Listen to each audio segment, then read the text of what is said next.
Think about the last conversation you had with someone you care about. Not what was said, something more specific than that. Were they actually there? Not physically. You know they were physically there.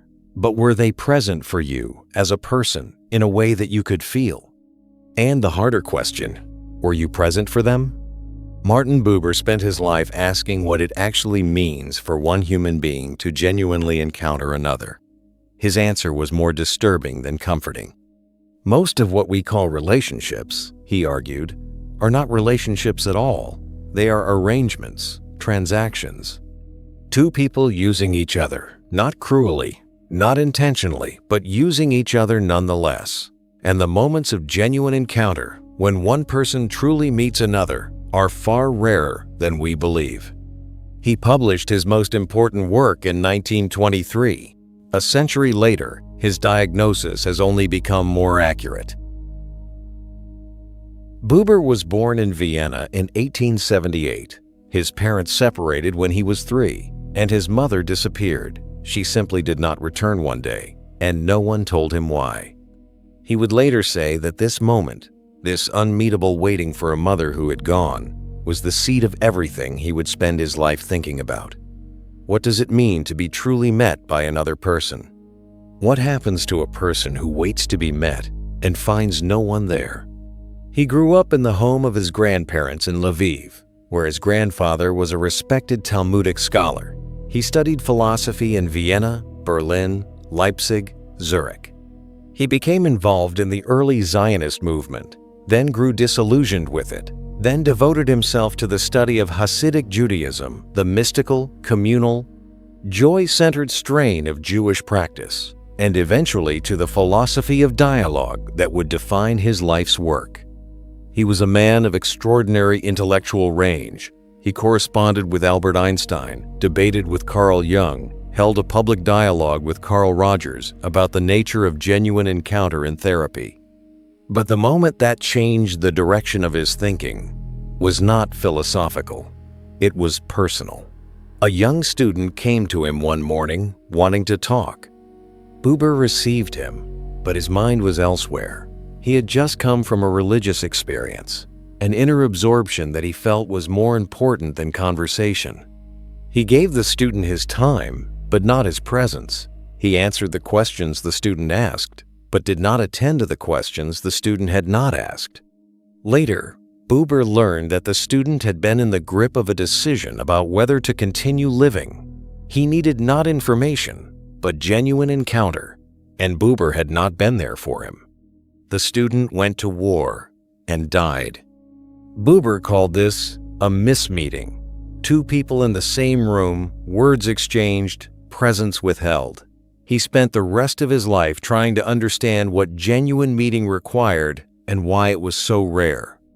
In a previous video on Carl Rogers, we explored how Rogers argued that growth becomes possible only under certain relational conditions: congruence, empathy, unconditional positive regard. Rogers met Buber in dialogue in 1957, and they spent hours trying to determine whether what Rogers called the therapeutic relationship was the same as what Buber called I-thou. They did not fully agree. But what they shared was the conviction that most human interaction falls far short of genuine encounter, and that this shortfall is not trivial. There is something in what Buber described that I want to pause on.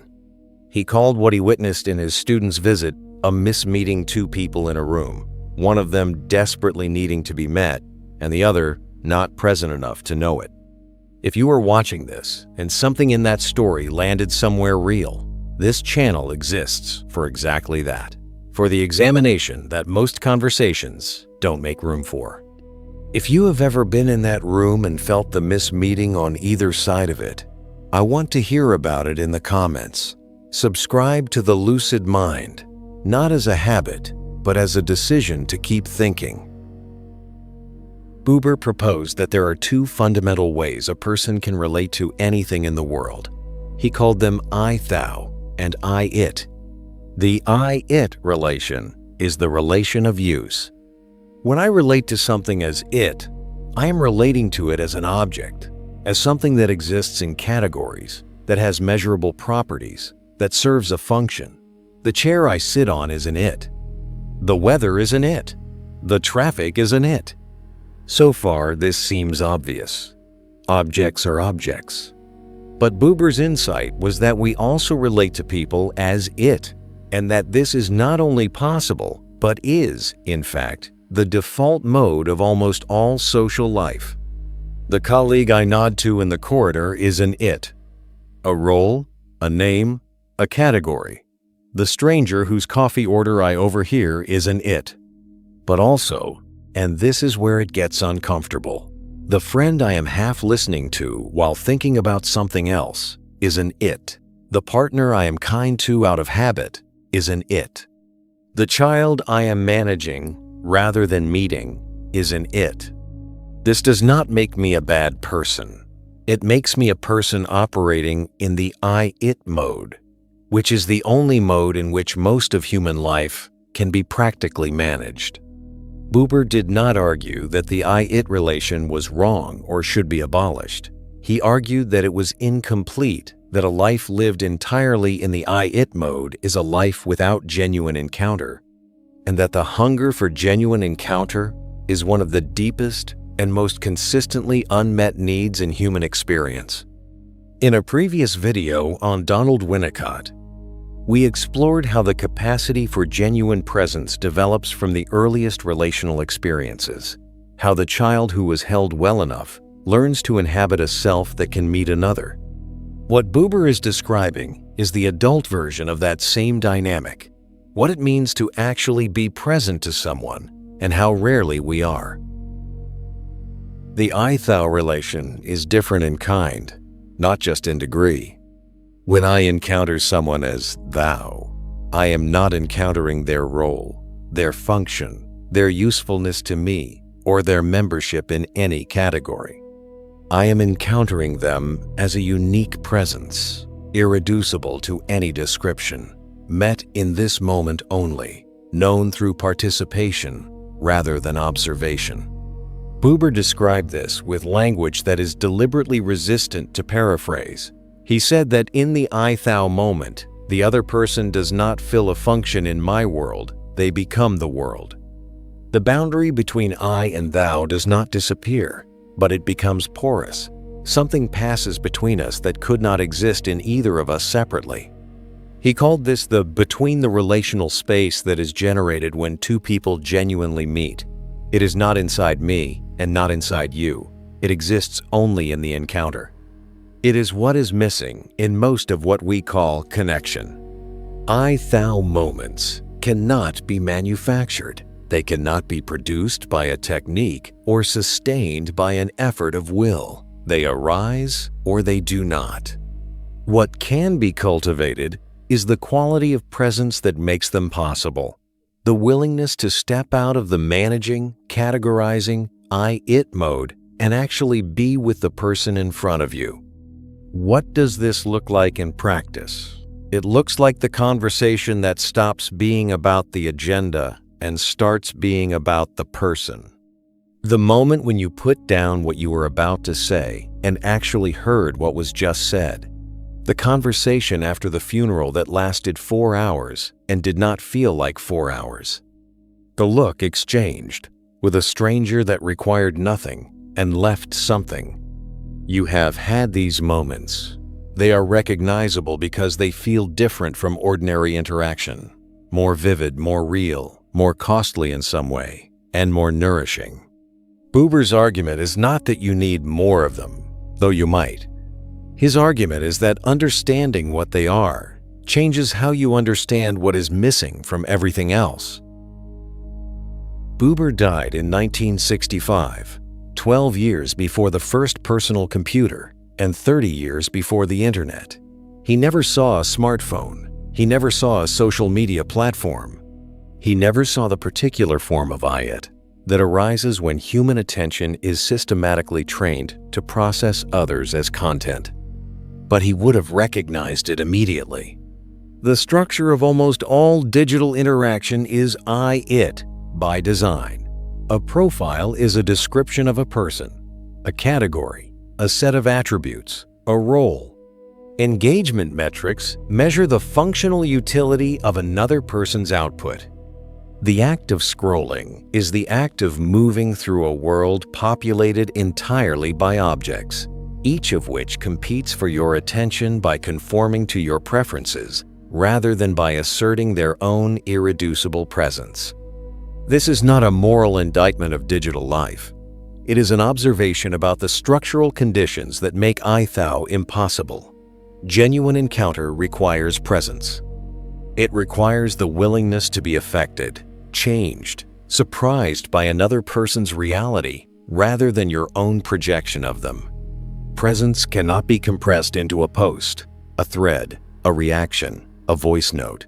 Presence is a quality of being with that requires time, attention, and the tolerance of not knowing what will happen next. The loneliness that characterizes this moment in history is not, at its root, a loneliness of isolation. Most people have enough contact. What they lack is encounter. They are surrounded by I-it and starved of I-thou. There is a specific experience that Buber's philosophy illuminates, which almost no other framework captures as precisely: the experience of being met. Being met is not the same as being liked. It is not the same as being approved of, agreed with, validated, or found interesting. Being met means being encountered as a whole person, including the parts that are complicated, contradictory, or inconvenient, without the other person needing you to be other than you are.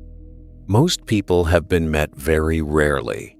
Some have never been met at all, in a sustained way, only in flashes, in isolated moments, by people who were perhaps not capable of maintaining it.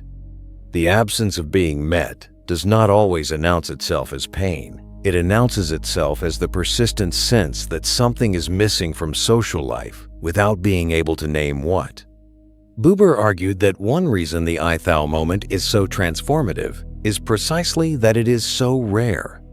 When it happens, when another person actually meets you, something in the self that has been braced against not being met begins, for a moment, to relax. You are seen. Not your performance, not your function, not your best version, you as you are. The relief of this is out of proportion to the ordinariness of what happened. Someone was simply present, and that was enough. The implication runs in both directions.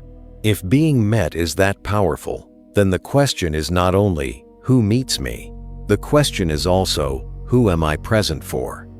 And am I actually present for them fully, without agenda, without the I-it managing and categorizing, or am I only performing presence while remaining elsewhere? Buber described a specific quality of attention that he thought was essential to genuine encounter. He called it inclusion. Inclusion is not empathy in the ordinary sense, not imagining yourself in someone else's position while remaining yourself. Inclusion is something harder and more specific, holding your own side of the encounter fully while simultaneously participating in the other person's experience of the encounter from their side. Not losing yourself in them, not projecting onto them, but genuinely attempting to stand at their side and see what they are seeing, feel what the encounter is for them, while never forgetting that you are a separate person with your own reality. This is difficult to sustain. It requires being in two places at once, your own experience and theirs. Most of what passes for empathy is something easier, either imagining how you would feel in their situation, which is not really empathy at all, or absorbing their feelings until you cannot distinguish them from your own, which is something else entirely. Inclusion in Buber's sense is the willingness to be genuinely moved by another person's reality without being dissolved by it. To let what matters to them matter to you without pretending that it matters to you in the same way it matters to them. To remain yourself while being genuinely affected by them. This is what makes some conversations feel like genuine meeting, and others like two monologues in the same room. The difference is not articulateness or shared vocabulary or even goodwill. The difference is whether inclusion is present, whether each person is attempting to hold both sides of the encounter or only their own. Buber did not offer techniques. He distrusted them. He thought that trying to achieve I-thou through a method was self-defeating because the very act of pursuing an outcome turns the other person into an it. But he did describe what needs to be present for genuine encounter to become possible, and it is simpler than it sounds, though not easier.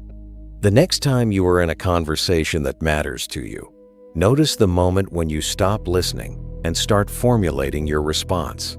Everyone does this. It is the moment when the other person becomes by. It again, a problem to be solved, a topic to be handled, a dynamic to be managed. Notice it, not to stop it forever, but to recognize it as the choice it is. And then try, in that moment, to return, not to a technique of returning, just to the actual person in front of you, their actual face, their actual uncertainty, their actual attempt to be understood, not as a category of person you have decided they are, as this particular person, in this particular moment, who exists only once in exactly this way. You cannot manufacture I-thou, but you can stop doing the things that make it impossible. You can turn down the I-it even briefly, and sometimes that is enough. Martin Buber died in Jerusalem in 1965 at the age of 87. He had survived the rise of Nazism and the death of the world he grew up in. He had watched the creation of a state that bore his early hopes and diverged from them in ways he could not accept. He remained, until the end, a figure who could not be placed too religious for the secularists, too philosophical for the religious, too humanist for the nationalists, too particular for the universalists. What he left was a single persistent argument that the encounter between one human being and another is not incidental to human life. It is not a byproduct of the real activities of work and achievement and survival. It is the point, the place where meaning lives, the condition in which we become, briefly and incompletely, the selves we actually are. Most of your relationships are not real, in Buber's sense. Neither are most of mine. This is not a verdict. It is a description of what is. The I-it mode is not a moral failure. It is the structural default of a world that optimizes for efficiency over presence. But the I-thou moment is available. Not always, not on demand, not through effort, but available. In any conversation where both people are willing to be present, actually, uncomfortably, genuinely present, the between can come into existence. And when it does, you know it, not because it is dramatic, because it is real. Subscribe to the Lucid Mind. Think deeper. Live clearer.